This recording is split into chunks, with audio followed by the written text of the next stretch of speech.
मित्रों, आपको पुस्तक प्रत्यक्ष फलदायिनी साधनाएं पढ़कर सुना रहे हैं। पृष्ठ 41 से पढ़कर सुनाते हैं। 10वीं साधना, मौन व्रत। कितने ही व्यक्तियों को ऐसी आदत होती है कि उनसे चुप नहीं रहा जाता। हर वक्त कतरनी की तरह उनकी जीभ चलती रहती है। कोई कहने योग्य आवश्यक बात हो या ना हो, उन्हें कुछ न कुछ कहे बिना चैन नहीं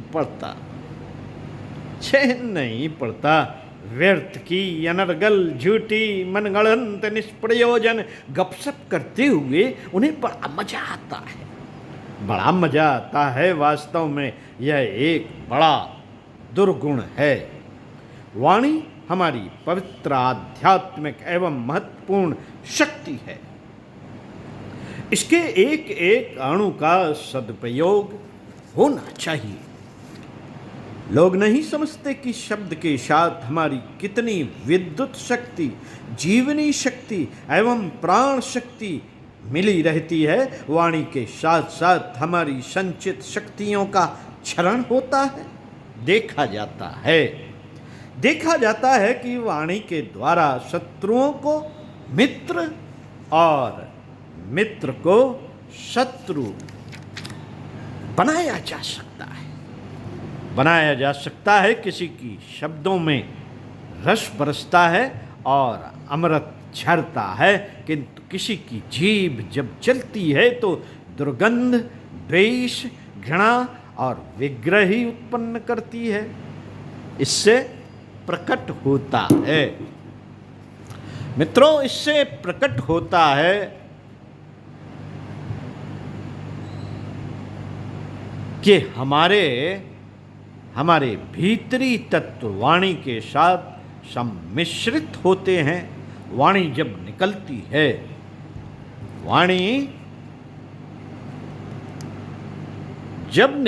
है तो अपने साथ हमारे शक्ति कोश को लपेट लाती है। इस कोश को यदि अकारण अनुपयुक्त दिशा में खर्च किया जाए तो न केवल हमारी प्राण शक्ति नष्ट होगी, वरन बकवास की एक दूषित आदत भी हमारे पीछे पड़ जाएगी।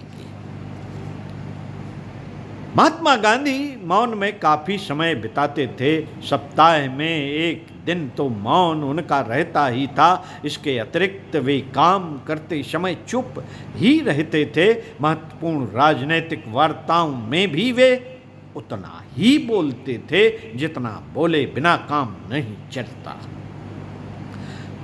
चलता। उनका कथन है कि मौन एक ईश्वरीय अनुकंपा है। मौन के समय मुझे आंतरिक आनंद मिलता है। किसी वक्त का भाषण सुनने के लिए हमें चुप रहना पड़ता है। कोलाहल में हम पास के शब्द भी नहीं सुन पाते, किंतु निस्तब्ध वातावरण में दूर दूर के शब्द ध्वनियाँ भी आसानी से सुनी जाती हैं। दिव्य लोकों से हमारे लिए जो दिव्य आध्यात्मिक संदेश आते हैं, उन्हें सुनने के लिए मौन होने की आवश्यकता पड़ती है। आत्मा के प्रति परमात्मा की जो संदेश ध्वनियाँ आती हैं, उन्हें मन और वाणी से मौन होकर ही सुना जा सकता है। यह एक दैवी रेडियो है। चुप रहकर, अंतर्मुखी होकर ही साधक परमात्मा के प्रकाश को ग्रहण कर सकता है। जो लप हर घड़ी जीभ चलाता रहता है, दुनिया भर की अगड़म बगड़म बकता रहता है, उसके लिए अंतर्मुखी होना और मौन के दैवी लाभ को प्राप्त करना कठिन है। एक बार ऋषि भास्कर ने अपने आचार्य से प्रश्न किया कि भगवान ब्रह्म को कैसे प्राप्त किया जा सकता है। आचार्य ने कोई उत्तर न दिया। भास्कर ने 7 बार यह प्रश्न पूछा पर आचार्य 7 बार चुप रहे। अंत में उनने कहा, भद्रे, मैं बार बार उत्तर दे रहा हूं, पर तू समझता ही नहीं। उस ब्रह्म की वाणी से नहीं कहा सुना जा सकता। उस ब्रह्म को वाणी से नहीं कहा सुना जा सकता, उसे तो मौन होकर ही समझा और प्राप्त किया जा सकता है। ब्रह्मचर्य वीर संचय को ही कहते हैं। सो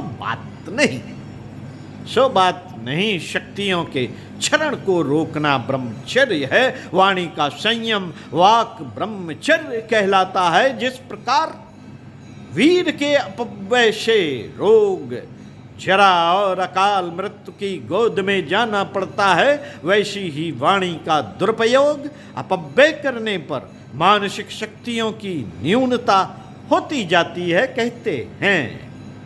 कहते हैं कि जो गरजते हैं सो बरसते नहीं। कारण स्पष्ट है कि बकवास में जिसकी शक्तियां अधिक खर्च हो जाती हैं, कार्य करते करते समय उसे उन शक्तियों की कमी पड़ जाती है। संसार के जितने भी रचनात्मक कार्य करने वाले महापुरुष, वैज्ञानिक, ग्रंथकार, सेनापति एवं महात्मा हुए हैं, वे सभी प्रायः मितभाषी थे। शक्ति के साधकों को मौन रहना चाहिए। मित भाषण को शास्त्रकारों ने मौन कहा है।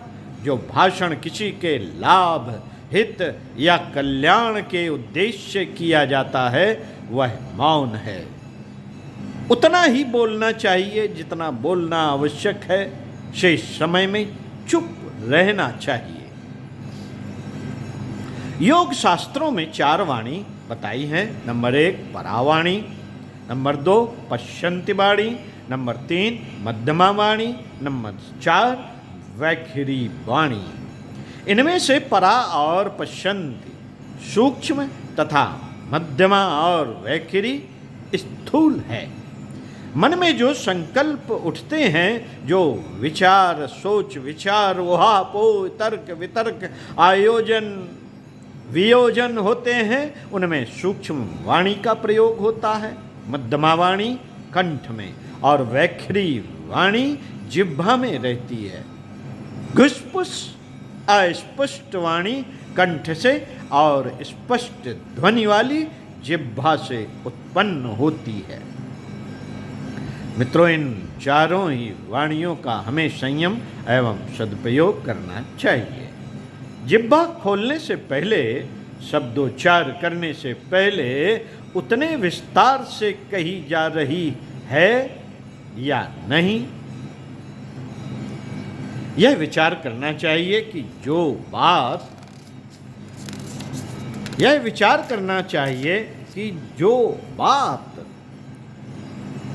कहने जा रहे हैं वह किसी लाभ के लिए कही जा रही है या नहीं, कितने विस्तार से कहनी चाहिए।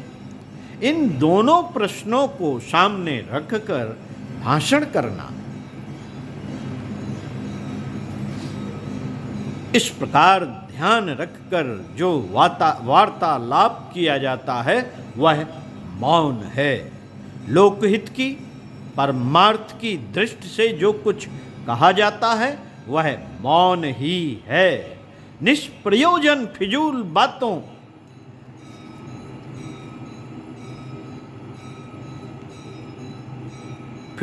बातों से बचना मौन का प्रधान उद्देश्य है। मित्रों, मन में उठने वाले विचारों में विचित्र कल्पनाएं होती हैं, विविध कल्पनाएं होती हैं।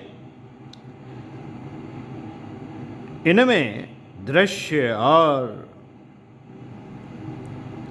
वाणी 2 अंग होते हैं। इसमें भी संयम बरता जाना चाहिए। लोक हितकारी, पारमार्थिक, सात्विक वास्तविक उचित कल्पनाओं को ही मस्तिष्क में स्थान मिलना चाहिए। व्यर्थ की चिंताएं, तृष्णाएं मन में भरे रहने से परा एवं पश्यन्ति वाणियों का क्षरण होता है, आत्मिक शक्तियों का अपव्यय होता है। धन और शरीर दोनों को मिलाकर ही एक पूर्ण मौन बनता है। जो एकांगी हो वह अधूरा है, जवान से चुप रहना और मन में तूफान चलाते रहना, यह तो अधूरी चीज हुई। मौनी का ही दूसरा नाम मुनि है। मुनि से जीवन शक्ति दूर नहीं होती।